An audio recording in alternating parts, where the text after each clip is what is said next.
Bonjour à tous et bienvenue sur ce rendez-vous hebdomadaire destiné à faire le point sur les positions et les conseils des banques sur le Forex. Alors comme d'habitude, je vais vous demander avant de démarrer de confirmer que vous m'entendez bien correctement et que vous avez également l'image.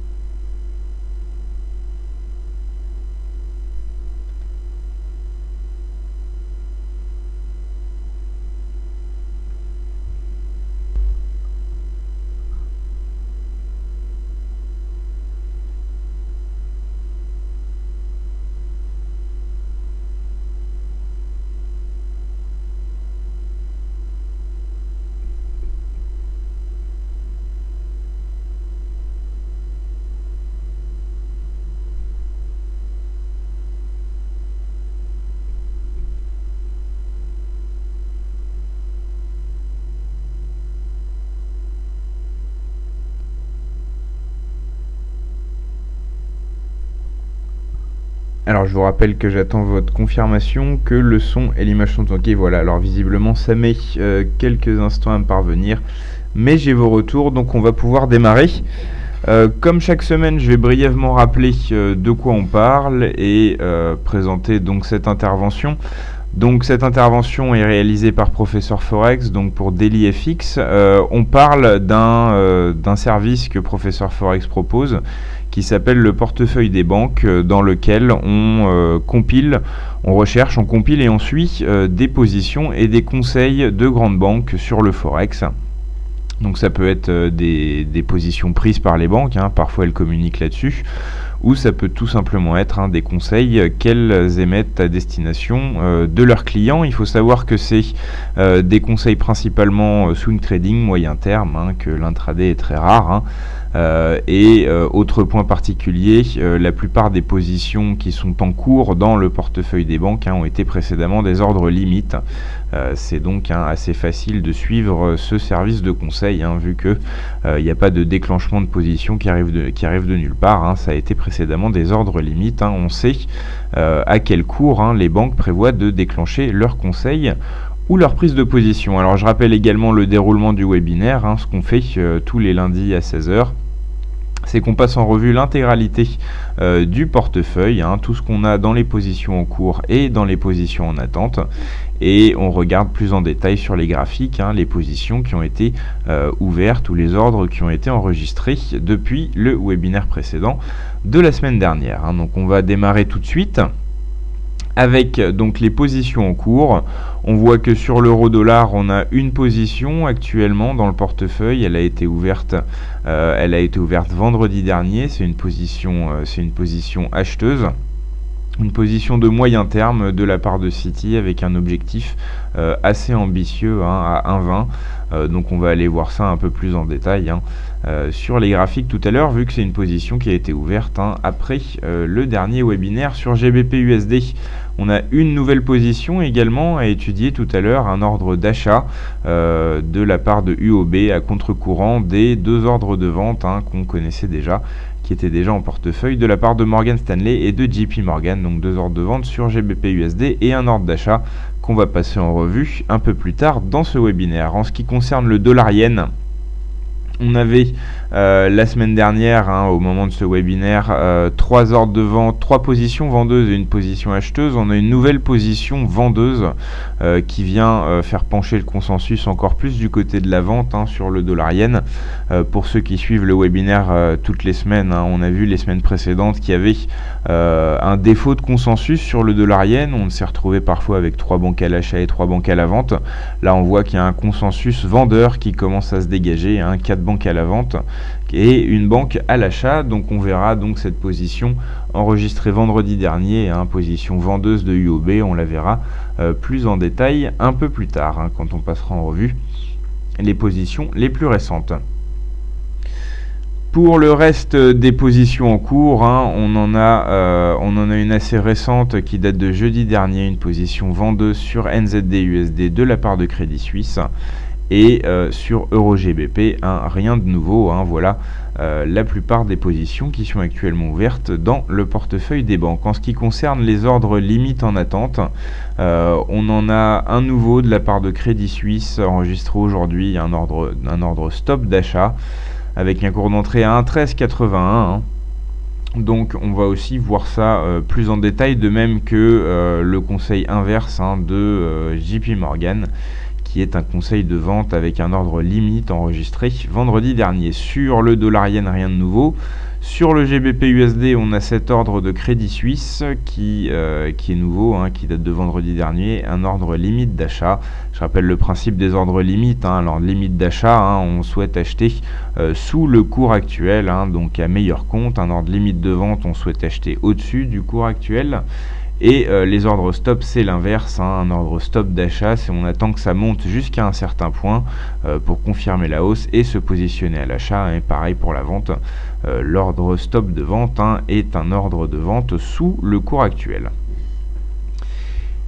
Et également USDC HF avec un ordre limite de vente enregistré vendredi dernier. Pas mal de positions à passer en revue. En ce qui concerne EuroGBP, on a un ordre limite d'achat enregistré aujourd'hui de la part de Goldman Sachs, une banque qui fait son retour cette semaine dans le portefeuille, qui n'avait pas émis grand chose ces dernières semaines, mais qui revient notamment sur EuroGBP comme on le voit, EuroGBP on le voit deux fois là, avec une petite erreur. Donc voilà, EuroGBP Goldman Sachs, le retour de Goldman Sachs avec EuroGBP sur un ordre limite d'achat qu'on verra plus en détail tout à l'heure. Pour le dollar contre le dollar canadien, on a Crédit Suisse, un ordre limite d'achat enregistré aujourd'hui. Et pour AUD USD, un ordre limite de vente enregistré vendredi dernier. Alors, je vais revenir en arrière. Voilà. Et on va donc s'intéresser tout d'abord aux positions en cours. On va passer sur les graphiques pour les passer en revue. Je vais prendre de mon côté ces positions. On va donc commencer par l'euro-dollar.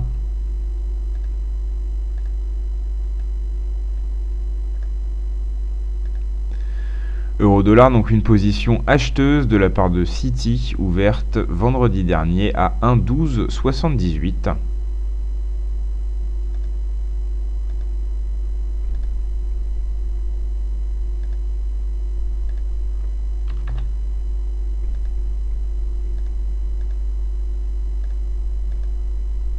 Voilà, en vert à 1,1278, objectif 1,20, donc on va même pas le pointer parce qu'il est vraiment très loin sur le graphique, il faudrait réduire énormément le graphique pour faire apparaître les 1,20. Voilà, on voit l'objectif très loin. 1,20, c'est un seuil qui a plus été touché depuis très longtemps. On va essayer de regarder ça.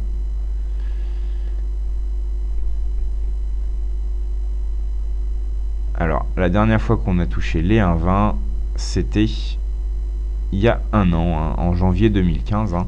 Donc, on a Citi qui prévoit un retour sur des seuils qu'on n'a plus vus depuis un an. C'est un ordre dit de moyen terme, mais bon là on voit bien que ça pourrait prendre plusieurs semaines si on doit monter jusqu'à 1,20 pour l'euro-dollar. Une thèse qui pourrait facilement être contredite, soit dit en passant, ça pourrait prendre plusieurs semaines. Donc voilà, un objectif très ambitieux de la part de Citi, avec une entrée à 1,1278. Pour l'instant, on est en légère perte sur cette position, et une position considérée comme une position de moyen terme. On va également voir l'ordre stop, qu'on avait à passer en revue sur euro-dollar.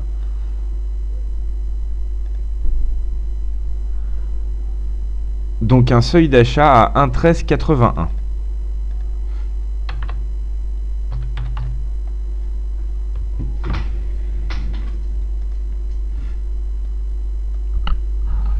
Voilà, donc ça c'est un ordre stop, on attend que ça monte pour se positionner à l'achat. Donc Crédit Suisse conseille de se positionner à l'achat à partir de 1,1381 avec un objectif à 1,1495.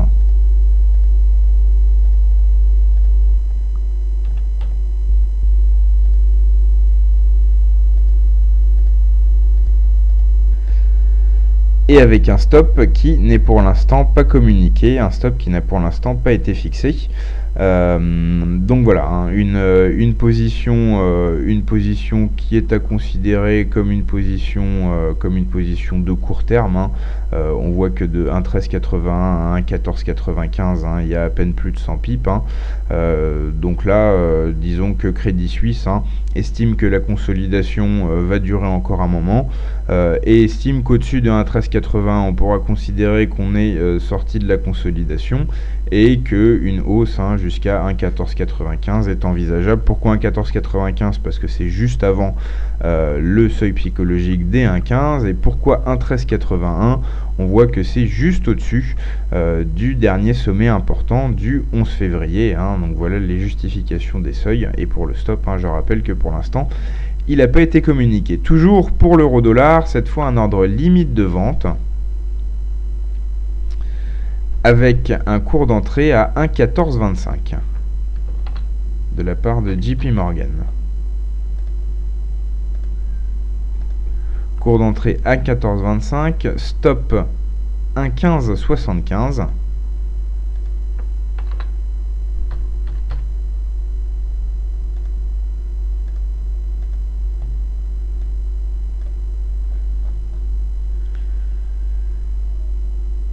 Et un objectif à 1,0730.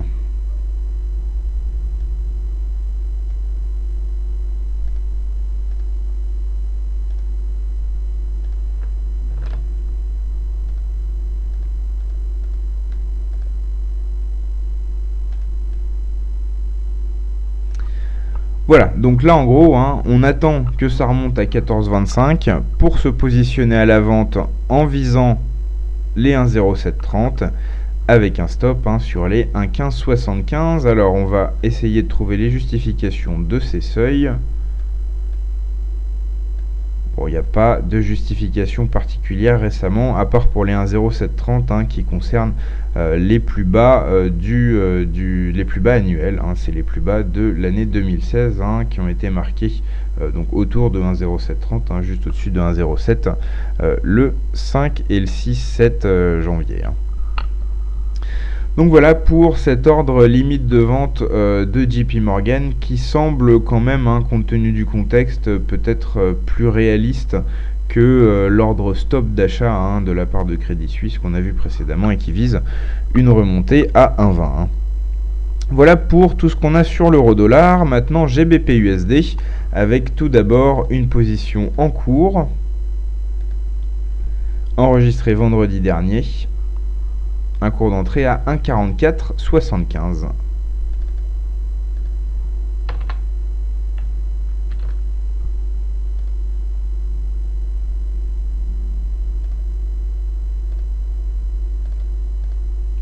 Donc une position actuellement en perte. Hein. Un objectif à 1,4570.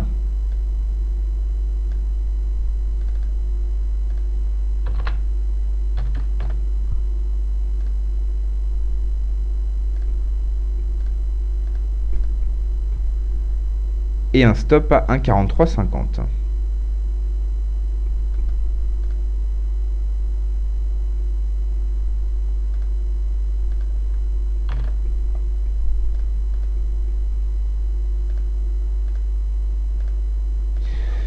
Alors qu'est-ce qu'on peut dire? Que cette position a été ouverte vendredi et qu'on est déjà très proche du stop. Hein. Là, le stop est 1,4350, on a un plus bas journalier sur les 1,4365, hein, aujourd'hui. Donc quand même, hein, dangereusement, on se rapproche dangereusement du stop, hein, pour cette position acheteuse de UOB. Hein. Et on peut aussi noter quelque chose de pas commun, à savoir que le stop est plus large que l'objectif. Hein. C'est quelque chose qui est traditionnellement, hein, assez déconseillé, même très déconseillé. C'est la première règle, hein, de gestion du risque. L'objectif doit être supérieur au stop. Hein. Donc voilà, on peut en penser ce qu'on veut. Là, de toute façon, c'est une position qui est proche d'être stoppée, hein, si le GBP-USD ne rebondit pas rapidement. Ensuite, on avait une nouvelle... Alors, je vais voir dans les ordres en attente. On a l'ordre limite d'achat à voir. Donc un ordre limite d'achat de la part de Crédit Suisse avec un cours d'entrée à 1,4340.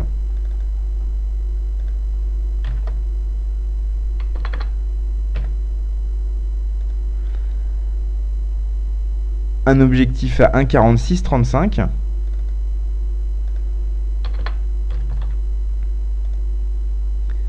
Et un stop à 1,4221.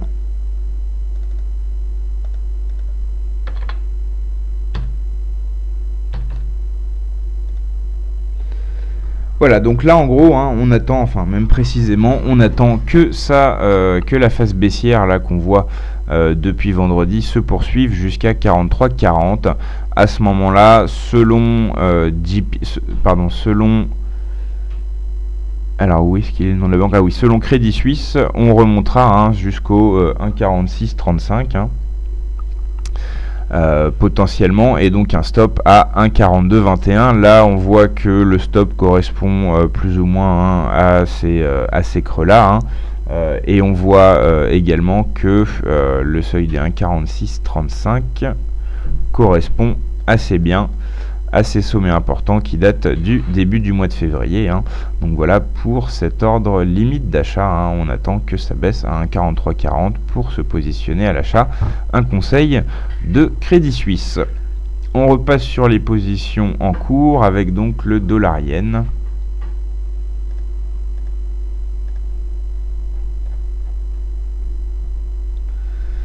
Une position de UOB avec un cours d'entrée à 111,35.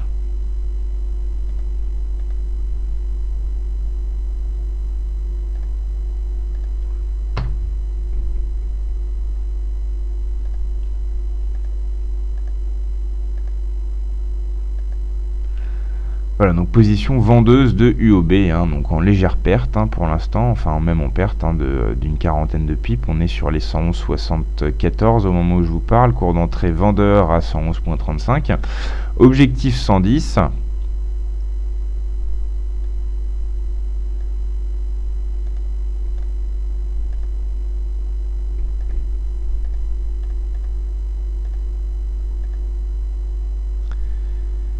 Et stop 113. Alors là encore, on voit que le stop de UOB hein, est plus large hein, que son objectif. Ça peut aussi s'expliquer par le fait que certaines banques émettent des conseils et des positions avec pour objectif hein, d'affiner ensuite les seuils, hein, qu'ils soient objectif ou stop. Hein. Là, sur la position précédente qu'on avait vue sur GBP-USD, on a vu que c'était allé vite depuis vendredi et qu'il n'y a pas eu pour l'instant hein, de modification du stop de la part de UOB. Là, on voit que ça se développe un peu moins vite hein, et on pourrait voir la banque mettre à jour sa position, hein, c'est le genre de choses dont vous êtes prévenu par alerte email hein, en tant que membre du service du portefeuille des banques, hein, PFX Premium. Donc ça aussi, c'est important de le préciser. Hein.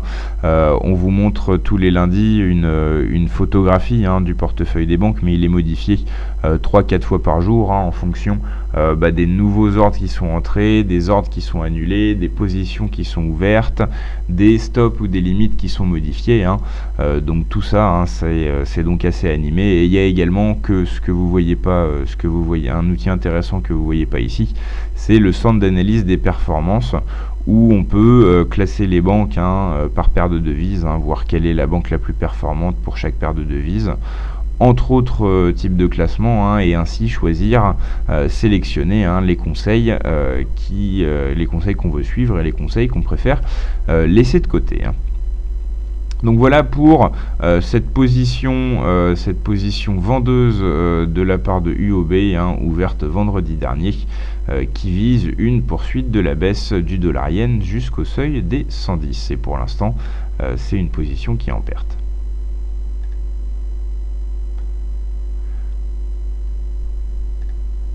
Au niveau des ordres en attente, on n'a rien de nouveau sur le dollar yen, donc on va maintenant passer à AUD USD, pour lequel on a une position qui a été ouverte vendredi dernier, toujours UOB, une position acheteuse à 76,50.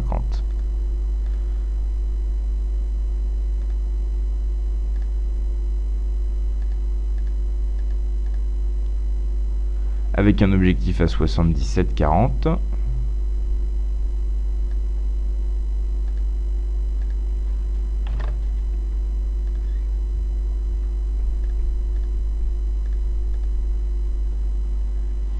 Et un stop à 75,20.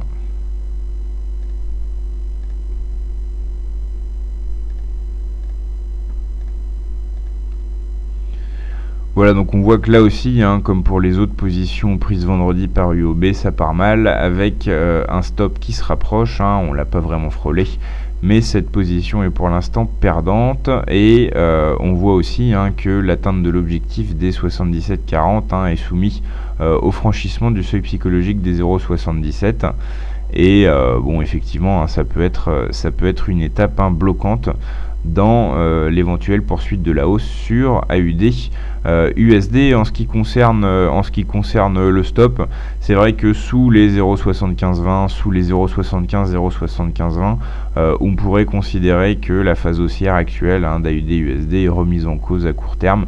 Donc le stop, hein, semble assez justifié d'un point de vue graphique, même si on voit que là encore, hein, l'objectif est plus serré que le stop, hein, quelque chose qui est traditionnellement déconseillé en termes de gestion du risque. On a également un ordre limite de vente à voir sur AUD USD avec un cours d'entrée à 0,78.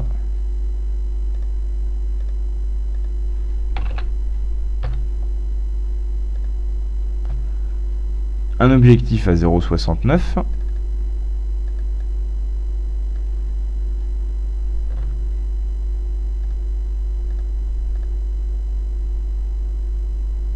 Et un stop à 79,25.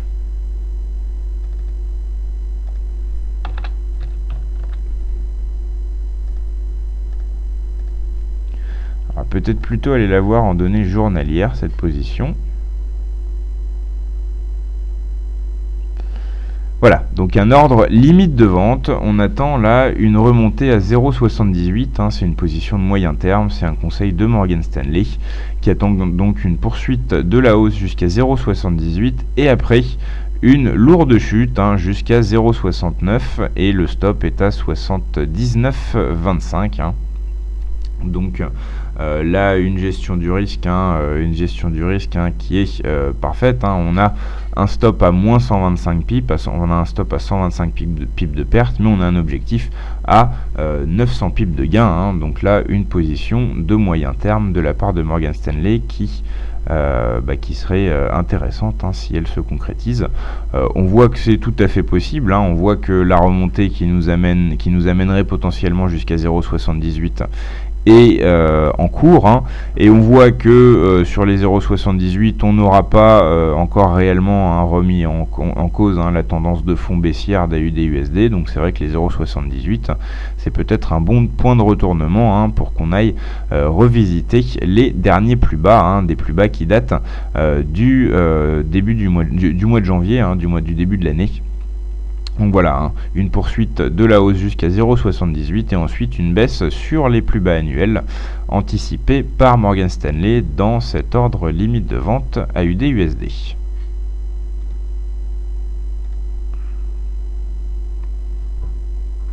On avait pour finir du NZD USD à mettre en lumière. Alors on me demande pourquoi il y a des MM100 et 200, on me demande si c'est parce que c'est les moyennes mobiles qu'utilisent les banques. Non, rien à voir, là il faut s'intéresser tout simplement au graphique. Juste on met les seuils, hein, sur les graphiques, hein, pour essayer de voir quelle est la réflexion derrière ces conseils des banques. Hein. Les MM100 et 200 c'est des moyennes mobiles très utilisées, mais pas spécialement par les banques. Hein. Donc sur NZD USD, une position vendeuse ouverte par Crédit Suisse jeudi dernier.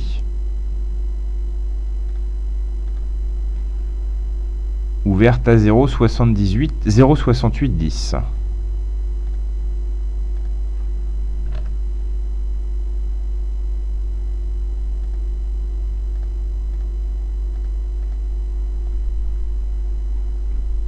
Un objectif à 65,80.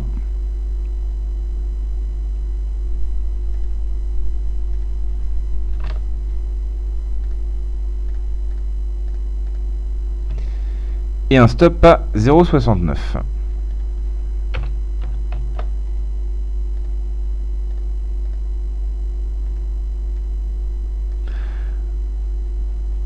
Voilà, donc un stop au-dessus des derniers sommets, mais avant le seuil psychologique des 0,69. Ah non, il est sur les...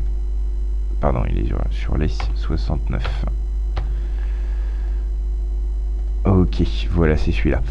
Donc voilà, un stop non seulement au-dessus des derniers sommets, mais sur le seuil psychologique des 0,69, qui correspond à pas grand-chose dans l'évolution graphique récente.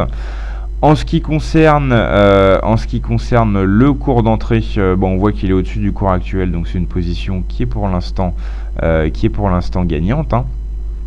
On est sur une position vendeuse, ouverte à 68,10 jeudi dernier. Là, on est sur les 67,66. On pourrait y avoir plusieurs étapes avant qu'elle atteigne son objectif des 0,6580 qui correspond au dernier plus bas qui date du milieu du mois de mars. Voilà pour cette position vendeuse du Crédit Suisse. Pour l'instant, tout se passe bien et ça suit son cours. C'est une position qui est qualifiée de court terme, donc ça peut être considéré comme quelques jours.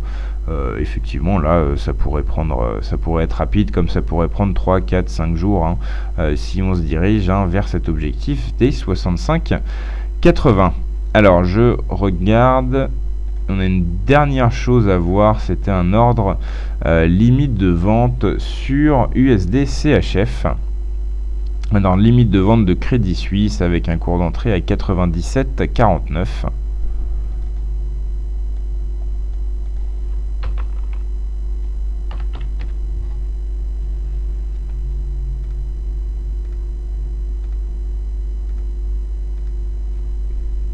Un objectif à 95,55.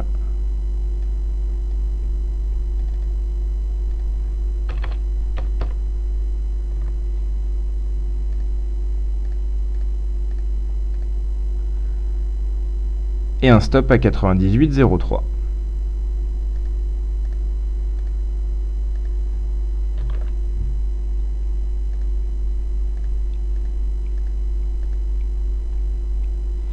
Alors 98,03 qui correspond non seulement au seuil psychologique des 0,98 mais également à des plus bas importants. Là on le voit le 11 mars sur USD CHF. En ce qui concerne l'objectif 95,55, c'est une zone qui n'a pas été visitée depuis longtemps, c'est une zone qui n'a pas été visitée depuis le mois d'octobre 2015, mais qui correspond à peu près à plusieurs plus bas importants, donc un objectif qui a du sens graphiquement, et un stop sur les 98,03. Donc qui a du sens comme on l'a dit vis-à-vis de ce plus bas là. Quant au cours d'entrée des 97,49, on en est encore assez loin, on en est à un peu plus de 50 pips, on est actuellement sur les 96,95 et si on regarde un peu l'évolution graphique récente, il est quand même tout à fait possible que la baisse reprenne avant qu'on aille toucher le cours d'entrée des 97,49, ça arrive également des ordres limites et stop qui ne touchent jamais leur cours d'entrée. Ça arrive également forcément. Voilà, on a donc fini de faire le point sur toutes les nouvelles positions qu'on avait dans le portefeuille des banques. Je rappelle plusieurs choses. Je rappelle que déjà on se retrouve tous les lundis à 16h pour refaire le point sur les nouvelles positions et les nouveaux conseils des banques. Je rappelle également que le lundi en fin de matinée, début d'après-midi, on a aussi un article qui parle des positions des banques qui est publié sur DailyFX. Et je rappelle surtout que ce service du portefeuille des banques, vous pouvez en bénéficier gratuitement pour l'ouverture d'un compte FXCM. Et si vous voulez voir en conditions réelles de quoi il retourne sur l'espace membre du portefeuille des banques, vous pouvez aussi tester ce service gratuitement pendant 7 jours depuis notre site professeurforex.com. Voilà, je vous souhaite à tous une très bonne fin d'après-midi et je vous donne donc rendez-vous la semaine prochaine à 16h pour refaire le point sur les positions des banques. Au revoir.